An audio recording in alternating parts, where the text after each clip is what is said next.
تو سٹارٹ کرتے ہیں کل کے ان کے انٹرویو سے. آپ نے بھی دیکھی ہوں گی اس کے کلپس وغیرہ. تو یہ اگر ان کو جولائی 2021 میں ہی پتا تھا تو پھر امریکہ کیا اس وقت بھی سازش کر رہا تھا؟ خان صاحب جب جی چاہے جو دل میں آتا ہے وہ کہہ دیتے ہیں, کبھی کبھی سچ بول دیتے ہیں, عام طور پہ جھوٹ بولتے ہیں. اب عرض, اور یہ فیکچوئل بات ہے, اسی لیے یو ٹرنس لینی پڑتی ہیں. اب عرض یہ ہے کہ جی خان صاحب آج کہہ رہے ہیں کہ جولائی میں ان کو پتہ چل گیا تھا کہ کوئی سازش ہونے جا رہی ہے, اور اس لیے وہ چاہتے تھے کہ جنرل فیض حمید ان کے آئیز اینڈ ایئرز رہیں, اور اگر کوئی مشکل وقت آئے تو انہیں مشکل وقت سے نکالیں. مطلب یہ ہے کہ وہ وہی حسب معمول جنرل صاحب نے ان کو الیکشن جتایا تھا, جنرل صاحب نے ان کو پراپ اپ کر کے ستون کے طور پہ کھڑا کیا ہوا تھا, سارے اتحادیوں کو وہ لے کے آئے اور سارے اتحادیوں کو اکٹھا کر کے رکھا ہوا تھا. تو خان صاحب نے تو خود کوئی محنت نہیں کی تھی دوستوں کو ساتھ لانے کی یا ان کے ساتھ بات کرنے کی, وہ تو بہت مغرور تھے, اور وہ جنرل فیض کا انہوں نے یہ رول ادا کیا ہوا تھا, اور آئی تھنک ان ریٹرن یہ وعدہ کیا ہوا تھا کہ آپ کو آرمی چیف بنائیں گے. اور ظاہر ہے یہ تو اب کھلی بات ہے, وہ مانے یا نہ مانے, مگر انہوں نے آدھی بات تو بتا ہی دی کہ وہ چاہتے تھے کہ جنرل فیض رہیں. اور پھر جو انہوں نے اگلی بات کہی کہ جی میں چاہتا تھا کہ وہ, کیونکہ ان کا خیال تھا کہ یہ سازش جو ہے یہ دسمبر تک کامیاب ہونے کی جائے گی, تو اس لیے وہ چاہتے تھے کہ وہ دسمبر تک کم از کم دسمبر جنوری تک وہ رہیں. تو یہ انہوں نے آج بات تسلیم کی ہے. اچھا, اب بات یہ ہے کہ ایسے لگتا ہے کہ آئی بی جو ہے انٹیلیجنس بیورو, جو کہ ایکچولی حکومت کی آئیز اینڈ ایئرز ہوتی ہے قانونی طور پہ, آئی ایس آئی جو ہے وہ حکومت کی آئیز اینڈ ایئرز نہیں ہوتی, وہ ریاست کی آئیز اینڈ ایئرز ہوتی ہے. ریاست اور حکومت میں بڑا فرق ہوتا ہے, اور عام طور پہ آئین کے مطابق آئی ایس آئی کو سیاسی کام میں انٹرنل پالیٹکس کے اندر حصہ نہیں لینا چاہیے. اور یہاں عمران خان صاحب کھلے عام ایڈمٹ کر رہے ہیں کہ نہ صرف یہ کہ انہوں نے پہلے حصہ لیا, اور یہ بھی کہ وہ حصہ اس کو کنٹینیو کرنا چاہتے تھے کہ وہ ایک سیاسی جماعت کے حق میں وہ حصہ لے, اور خصوصاً ان کی جماعت کے حق میں اور ان کے حق میں, اور ان کو کھڑا رکھے اور اتحادیوں کو اکٹھا کر کے رکھے, اور اپوزیشن کی جو ساری سازش ہے اس کو ناکام بنا دے. تو مطلب یہ ہے کہ 5 مہینے پہلے, 5 جولائی میں اگر یہ ہے تو اگست, ستمبر, اکتوبر, نومبر, دسمبر, 5 مہینے وہ اور 3 مہینے مارچ کے, تو ان کو اپوزیشن کو پھر 8 مہینے لگے ہیں اس سازش کو کمپلیٹ کرنے میں. اور وہ بھی جبکہ نومبر میں D G I S I Imran Khan ساتھ کے نہیں تھے, ان کے بغیر بھی اپوزیشن کو 8 مہینے لگے ہیں. تو اب بات یہ ہے کہ میں ہمیشہ یہی کہتا ہوں کہ اگر اپوزیشن کو 8 مہینے لگے ہیں تو پھر سوال یہ ہوتا ہے کہ کیا اسٹیبلشمنٹ ان کی مدد کر رہی تھی کہ نہیں. اگر اسٹیبلشمنٹ مدد کر رہی تھی تو 8 مہینے کیوں لگے, 1 مہینہ لگنا چاہیے تھا یا 15 دن لگنے چاہیے تھے. ایکچولی تو 2 دن میں یہ کام ختم ہو سکتا تھا.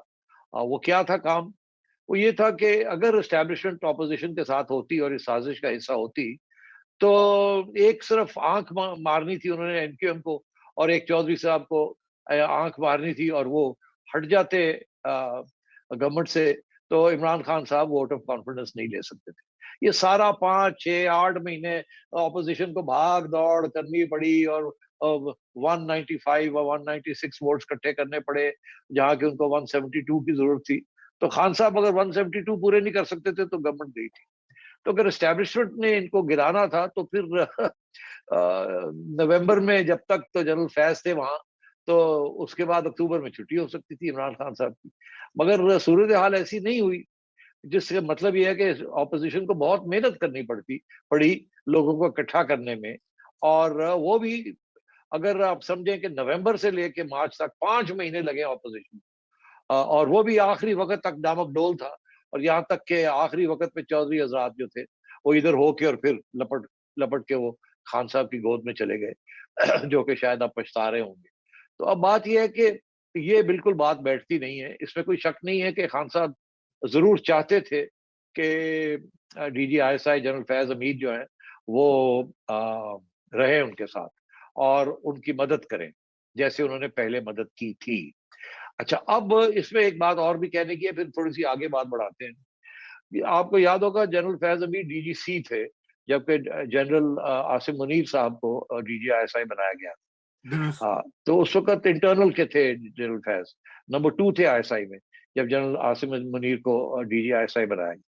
اور وہ 8 مہینے کے بعد ان کی خان صاحب نے چھٹی کرا دی. اور وہ بھی آج بڑے واضح طور پہ کلیئر ہو گیا کہ وہ کیوں خان صاحب نے ان کو فارغ کیوں کیا.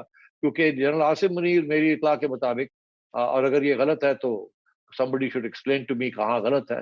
I would be prepared to accept it, but basically آپ سمجھیں کہ میری چڑیا کی یہ پکی خبر ہے کہ جنرل آصم منیر نے جا کے خان صاحب کو ایک دفعہ یہ کہا کہ خان صاحب وہ پنجاب کے اندر بڑے برے حالات ہیں اور وہاں جو لنکس ہمیں پتہ چل رہے ہیں وہ بڑے کلوز ہے to you and your family. میں اب اس سے زیادہ بات نہیں کروں گا، بڑی کھل کے وہاں بات ہوئی. انہوں نے بتایا کہ یہ فائل ہے، یہ وہاں ہو رہا ہے، یہ گوگی یہ کر رہی ہے اور آپ کی اہلیہ جو ہے ان کا یہ تعلق ہے اور یہ ہے، اور بزدار یہ کر رہا ہے اور یہ کر رہا ہے. اور میری اطلاع کے مطابق خان صاحب نے بات سن کے اور کہا okay let me think about it. اور انہوں نے کہا یہ تبدیل کرنی پڑے گی پنجاب کی جو صورتحال ہے، اور بزدار کو بھی چینج کرنا پڑے گا آپ کو اگر آپ نے اپنے آپ کو بچا کے رکھنا ہے اس کی نیگیٹو فال آؤٹ سے.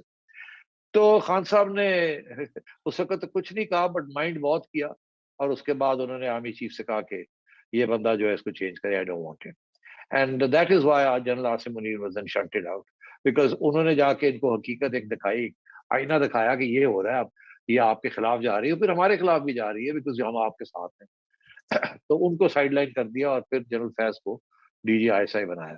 تو اب عرض یہ ہے کہ ہمیں تو یہ بتایا گیا تھا کہ 2 باتیں بتائی گئی تھی کہ ISI کے بارے میں، کہ ISI جو ہے وہ basically it's intelligence agency, inter services intelligence ہے اور ایکسٹرنل انٹیلیجنس ہے، سویلین انٹیلیجنس ایجنسی نہیں ہے. مگر وہ دا پیریڈ آف ٹائم وہ ایک رول انہوں نے اختیار کر ہی لیا، مگر وہ انسٹیٹیوشنل رول ہے، وہ ایک کسی شخص کا رول نہیں ہے.